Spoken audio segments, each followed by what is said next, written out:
ஹாய்ங்க. இன்னைக்கு ஒரு mini vlog பார்க்கலாமா? ரொம்ப நாள் கழிச்சு இப்பி சாப்பிடணும்னு தோணுச்சு. அதனால ஆஃப்டர்நூன் கிட்ட 2 இப்பி பாக்கெட் வாங்கிட்டு வந்தாச்சு.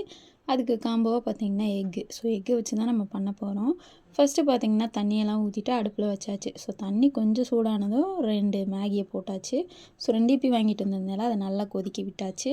கொதிக்க விட்டு அதை தனியாக வடிகட்டி எடுத்து வச்சுட்டு அகைன் அதே பாத்திரத்தில் பார்த்தீங்கன்னா அப்படியே எண்ணெயை ஊற்றிட்டு வெங்காயம்லாம் ஆல்ரெடி நான் கட் பண்ணி தாங்க வச்சுருந்தேன். ஸோ அந்த வெங்காயத்தையும் போட்டுட்டு அதுக்கடுத்து மேகிக்கு 2 மசாலா பாக்கெட் கொடுத்துருப்பாங்கள்ல, அதையும் உள்ளே போட்டு அதுக்கடுத்து எனக்கு மேகிக்கு இந்த பிரியாணி பொடி, மட்டன் பொடி இதெல்லாம் போட்டு சாப்பிட்றது ரொம்பவே பிடிக்கும். உங்களுக்கு பிடிக்குமா அப்படின்ட்டு சொல்லுங்கள். நான் இதெல்லாம் போட்டுட்டு ஃபைனலாக உப்பெல்லாம் தூவி விட்டு நல்லா பச்சை வாசனை போகிற அளவு அப்படியே வதக்கி விட்டாச்சு.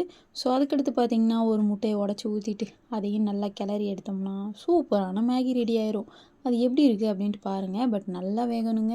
வெந்ததுக்கப்புறம் நம்ம வச்சுருக்க மேகி இருக்குது பார்த்தீங்களா, அந்த மேகியை அப்படியே எடுத்து உதிரி உதிரியாக உள்ளே போட்டு அப்படியே 2 பெரட்டு பெரட்டி எடுத்திங்கன்னா இந்த மாதிரி மேகி கிடைத்து விடும். ஸோ நானும் பார்த்தீங்கன்னா அப்படியே மனசுக்கு திருப்தியாக உட்காந்து சாப்பிட்டேன். எனக்கு இதை சாப்பிட்ணுன்னு தோணுங்க. பட் நம்மளாக ரெடி பண்ணி சாப்பிட்றதுக்கு ஒரு சோம்பேறித்தனம். அதனால் இன்றைக்கி நல்லபடியாக ரெடி பண்ணி சாப்பிட்டாச்சு.